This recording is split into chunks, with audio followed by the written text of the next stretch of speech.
Hey guys, thank you for tuning into Slappy's Garage. This is part 2 of my series of turning this Sportster into a dirt bike. For this part of my YouTube video, I'm going to install the SlimsFab oil tank I ordered a few weeks ago.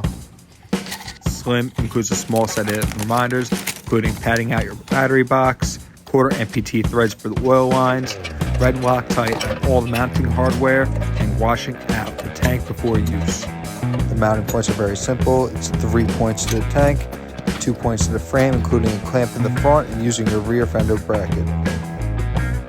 When originally putting into the frame, it's not going to fit until you cut out all the existing mounting hardware for your oil tank, battery box, and CDI unit. Now the CDI unit is not a problem for me because I plan on using a Dynatech 2000i ignition. I will do a full video of me wiring the bike completely from the ground up, including lights, relays, switches, and everything necessary in the simplest manner.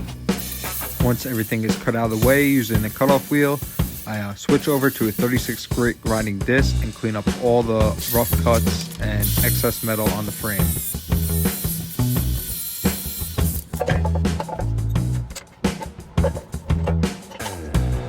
Once the frame's cleaned up, it's ready to mount up. I'm going to mount the front on using the pressure plate clamp system, and the rear I'm just going to put the bracket on and not tighten anything up until I get the rear fender on the bike.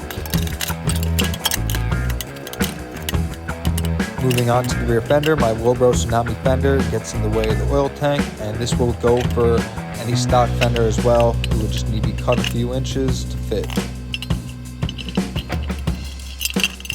I'm going to quickly mount up this fender to get an idea where the holes line up before trimming it, and come across another issue. The frame rail is bent past where it was originally cut. A quick measurement will show that the frame rails are off about 3/16 of an inch.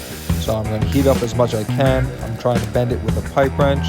Really not working, so I'm going to keep on heating it, and eventually, once it's real hot, I'm going to take a hammer and give it a few good whacks, checking it between every few. And it's actually straightened up pretty well where the fender will drop in nice and straight. On a quick note, I did add a nut and bolt in there, so I'm hitting the bolt, not the frame rail itself.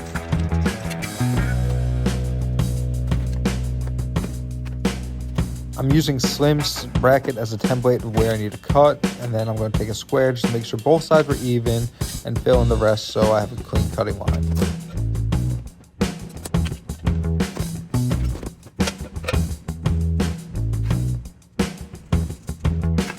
I am going to cut on the inside of the line because the bracket does overhang the oil tank and not sit exactly flush.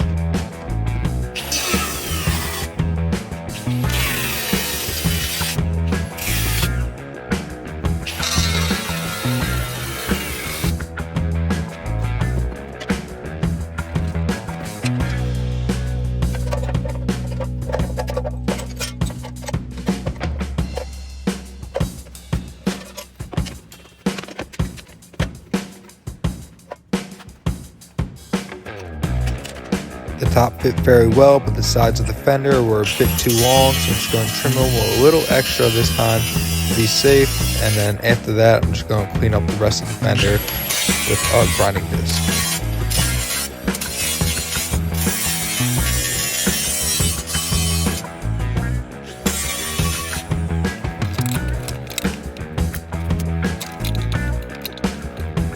Now everything is fitted and ready to mount up. I'm not going to do much more on this bike today because I do not have material to pump the oil lines or wire the bike.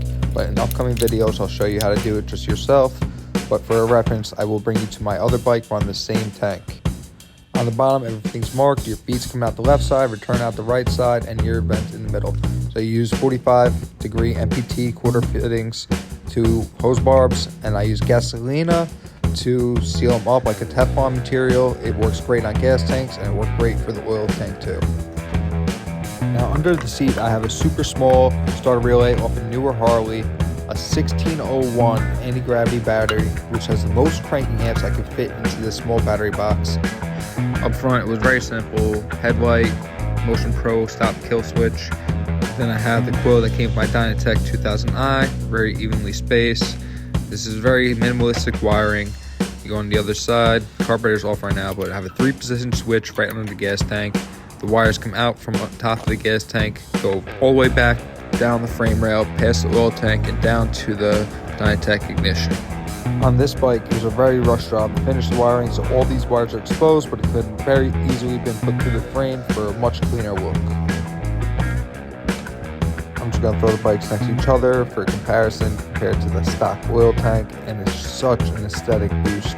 He does different styles in the oil tank, so if you don't like the fill being under the seat, he does a side fill, but it's a really quality product. It changes the whole look of the tail section of the bike, and I would run it on any swing I'm sporty.